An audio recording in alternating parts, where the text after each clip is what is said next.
We started the business in 1988 out of the back of my pickup. And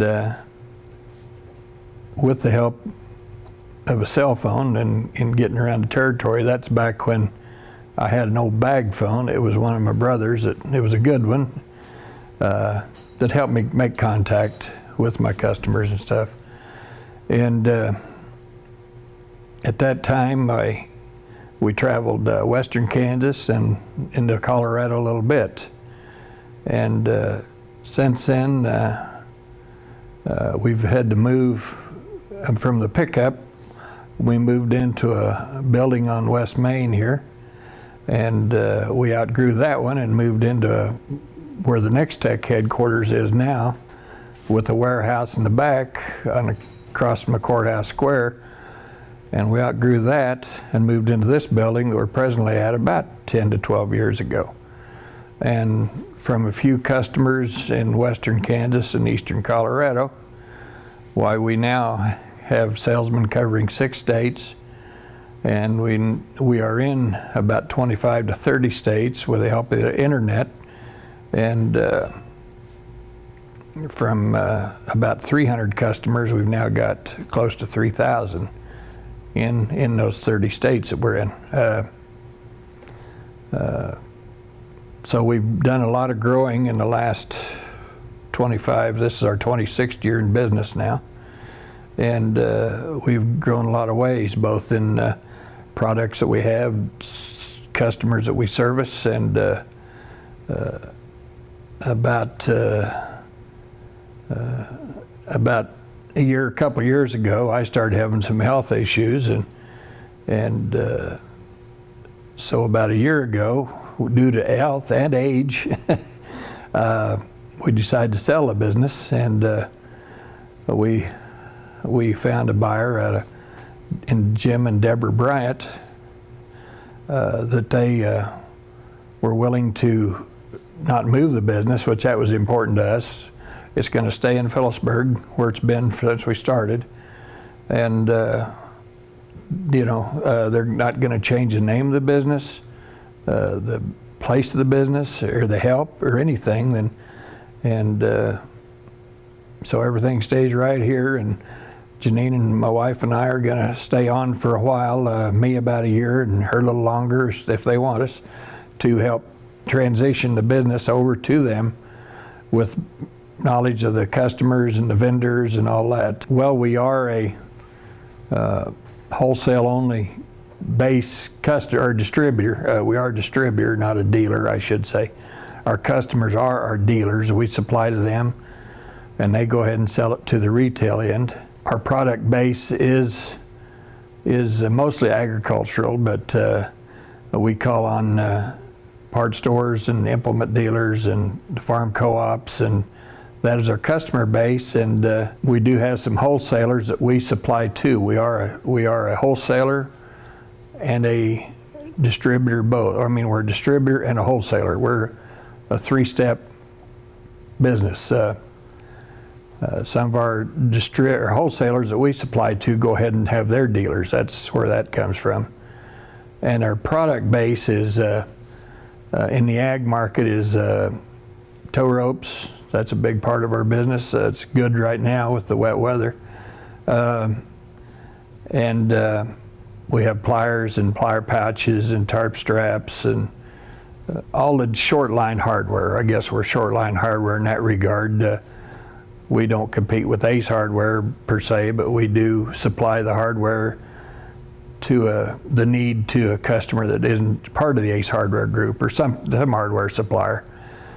We fill the business in between. That's always kind of been our niche, is to get the customer that isn't signed up with a big hardware company or something like that. We do gloves. Gloves is a big part of our business. It's probably a fourth or a third of our business. And automotive, we do automotive chemicals, diesel starting fluid and diesel conditioners and that kind of stuff. A big part of our business, about a third of our business, is the petroleum equipment. We do the fuel transfer pumps like in the back of the pickups and on the farm, the the hoses, the farm hoses on the barrels and the nozzles. We supply to the farmer as well as to the fuel pumps that you like you pull up to fill your car up at the service station. We supply those hoses and nozzles and all that kind of stuff, and that is a very big part of our business. We have the filters and the breakaways and the swivels and everything you would need to go from the pump out to the car. And between the petroleum equipment, the ag hardware, and automotive, and the gloves, that makes up our business. And we call on the dealer in Ethel, Kansas, or Park, Kansas, or Gove, Kansas, or the small town, as well as we have dealers in Wichita, Denver, and the big cities as well. And one of our biggest customers is a big warehouse. It covers the whole United States. They've got a book about 2 inches thick that we supply to. We sell them tow rope, and we sell them a product called fluid film. That's a very good lubricant, penetrant oil. I started out with a 88 Ford, I guess it was, 88 Super Cab with a long bed. It's an 8-foot bed pickup. Not you need to know that. And just all I could get in the back of it. I mean, I'd load her up on Mondays, and I started out with farm transfer hoses and plier pouches, and Amerseal tire sealant was a big part of our business to help to get us started, and do the death of the owner and a little scrap with some siblings. Why, we discontinued that about 2 years ago, and we just started back up. So Amerseal tire sealant was a big part of us getting started. A lot of our product gloves started out was made in the Midwest. Okay. And then as we grew, we had to grow, but we've still tried to keep all we can in the United States. Made in America, what we can. In the beginning, she worked at the hospital, and I started working out of the pickup. And it got to the point where, well, originally I would hand the customer his product, and he'd write me a check. And that was a pretty good system. And then it got to the point where I needed someone at the house. I outgrew the pickup, and we had to do some shipping out of our garage, UPS. And we'd do that on weekends. We'd go out and sell during the week, and it got to the point where I had to have someone answering the phone. So I had her quit her job at the hospital reluctantly and go in and answer the phone. And Max Dibble sold us a 286 computer, and he said, "That's all you'll ever need."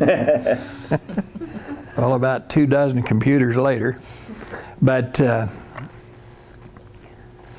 I'd have Ty and Paul Weisinger come and help ship or box it up and ship it on the weekends, and it grew to a box out in the front of the house where UPS would stop. And then the UPS driver says, then I got to where I'd haul it to the library and give them $1 a label to box it up and ship it.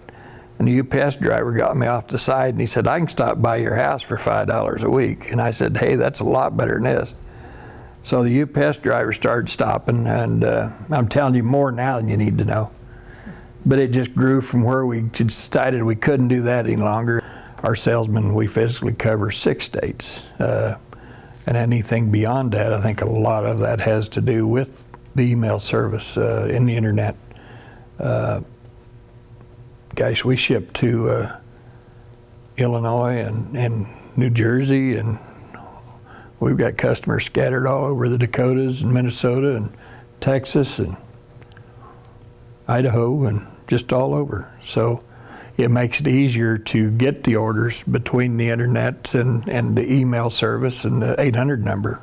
Those certainly all contribute to business from those outlying states. A lot of our vendors that we buy from have their website for their dealers to go online, order product, we send our purchase orders in, and then we can also go online and make our payments to them direct. So it's all done very quickly. I've been amazed and sitting here sitting here listening to her talk at the stuff you can do today. The fact that you can scan something and send it by email, that just blows my mind. You said it, but have invoices sent by email, just all those things are just, I've said years ago, I said for a lot of times, if any of our parents were alive to see some of this stuff, they had the old rotary dial phones when they were around, most of mine anyway, and they'd just be amazed at some of this technology. I would say the cell phone, probably if I'd have to name one thing, the cell phone or the email. The fax machine, they've all played a big part of it. I can remember when I didn't even know what a fax machine was. I'd heard about them. I didn't know what they were. The cell phone probably, from the time it came out, has done the most overall. All these other things have come along, they've all helped. But I think that cell phone, the guys use it to call ahead to see if a customer's going to be there and save them a lot of time in that regard. You know, it's hard. It's easier to use that than it is to drive 30 or 40 or 50 miles one way to see a customer to find out he's gone for the day, you know. And we have some customers up in western Nebraska that it's further than that from A to B, you know, or southeast Colorado or western Kansas, you know. It can be 30 miles easy between locations. But they're all good customers and they all need to be seen, and some of them you can just call by phone and take care of them, and others you've got to go see them. Now, when I was out on the road selling, which has been a day or two ago, but most of them waited for me to come around to place the order. And over time, in the last 10 years or so, I'm probably 15 years they've been using the fax, and in the last 5 or 10 years, if it's the age of the people, it's the age of our customers, they're more computer savvy and they're more apt to email it in or fax it in or email it in than anything else, and that's good for us, it's good for them. It's quicker, you know. We can fill the order quicker and they get the order quicker, and if they need something on a Monday and the salesman's coming on a Friday, they've killed the whole week, you know, waiting around for him, and that helps in getting the order out quicker to the customer. Our main deal by selling to them, a big part of it was that they was going to keep everything here in town. They didn't change the name. The only thing they changed was Heartland Marketing Inc. to Heartland Marketing LLC. That was the only name change.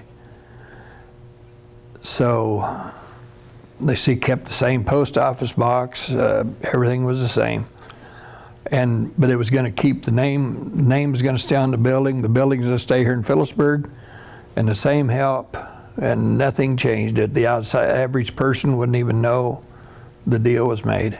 You know what I was looking for, I had come off 2 successful business opportunities I had grown through. And coming out of that, I was looking for a company that was solid, was making money, had a solid position in the industry, and had opportunity to grow. And when I looked at Heartland, I found that it had a good customer base, it had a good staff, and had solid background behind it, had opportunities to stay in place and be able to be grown with new thoughts and new technologies, new positions in the industry. So I thought it was a good match for where I was coming from. You know, at this point, since we've done the acquisition, it's been about 3 or 4 months, and at this point it's just been getting our feet on the ground and getting things running and making sure we understand how the operation works. But as I look forward, you know, about growing any business, it's about good customer service, about reacting to changes in the future, about making opportunities come true, and I think for us it's about how do we service our customers and how do we deliver things timely and how do we communicate and service their needs, and that's the focus of where we'll be acting.